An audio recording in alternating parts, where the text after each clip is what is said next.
Hi everybody, welcome to Yoga Challenge day 42, I think. Today I decided to do a slightly alternative yoga challenge. Instead of actually doing yoga in the sense of doing a yoga practice which involves asanas and things, I decided to do a bit of gardening. um, so, I mean, my idea to do gardening, obviously, I like being in the garden a lot, as you know, and one great way to connect with yourself is through nature and being in nature. So I just thought, I could spend a good amount of time focusing on the garden, and that would be quite good therapy. Not therapy, but like meditation, concentration for me. So I was pulling out lots of weeds and like turning the soil and sweeping loads. I was in the garden for a good maybe like 4 hours. So it was all sweaty and really hot because the sun's been shining today. And so the inspiration for that has probably come from my experience at Inner Dance this weekend, and how actually when we're in a slightly mundane state of an activity and relaxation, that's when the mind tends to open up to new possibilities and creativity. And I find myself being drawn more and more to activities like this recently, and less to being so strict on myself. So before I was really adamant and strict with myself that I have to do my yoga practice every day, but as my mind is opening, as opportunities are flourishing, it becomes more and more clear that isn't just what yoga is about. I've always said yoga is so much more than just doing a practice on a mat. It's supposed to spill into the rest of your life, and I can really feel that happening. So last weekend I spent all Saturday afternoon making this massive collage that I've wanted to make for ages, for just all the photos of mine and my husband's honeymoon. Bless you.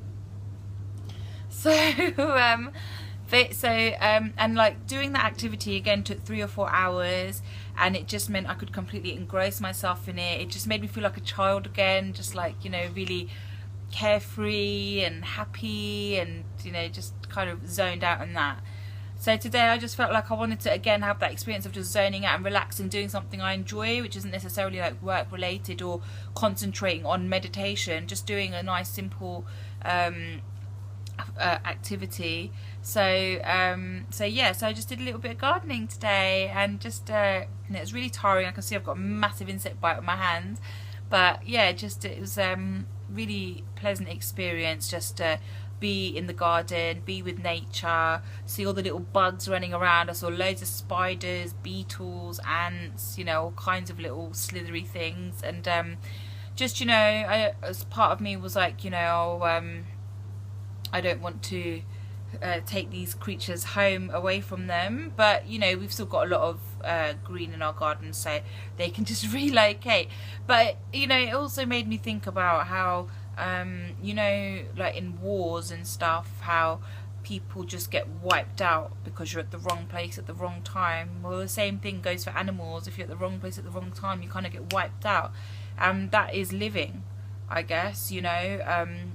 Each and every one of us is living, including the animals. So as a result of this yoga practice, and especially because of the time of year it is, and because of this awakening with the Inner Dance, I've actually decided to become vegetarian. So as it is a couple of days a week, I don't eat meat for spiritual reasons. Each day is dedicated to a different Hindu god, and then I have other days sometimes where I can't, but generally I am a meat eater. I eat everything. But it was Rakhi, which is a festival celebration to do with brothers and sisters recently. Tomorrow's Janmashtami, which is the birth of Lord Krishna, who is the prophet that spoke in the Bhagavad Gita that I've mentioned before. We've got Navratri, the time that Ramji was in the forest with his wife Sita. We've got Dashera, which is when Ramji captures Sita from Ravan, and it's like good over evil. Then we've got Diwali, which is our new year. In between that, we've also got Karva Chauth, which is a celebration, a festival for husbands, where the wives do certain things to honour their husbands. So this is a very auspicious time of year for Hindus or spiritual yogis. So as the earth orbits into what's meant to be a time of darkness, it's just keeping that light within us lit, shining brightly. So yeah, so that's just my yoga challenge for today, reflecting as always, and just taking in all the different things that are happening around me.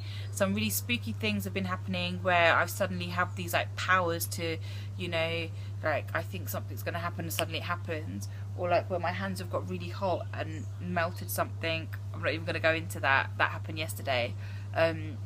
And like, you know, they say anyway, kids and animals become more intuitive when you yourself are very aware of your energies. So that has been happening more than normal. Like I always sense that anyway, particularly in the last few months. But yeah, it just has been a couple of experiences in the last couple of days. Like, whoa, OMG. Just how so much is happening. Anyway, I'll leave you with that thought for now, and just continue to follow my blog, and please feel free to leave comments and ask any questions of anything you'd like more information on. And yeah, for me, that's it for now. Peace. Mwah.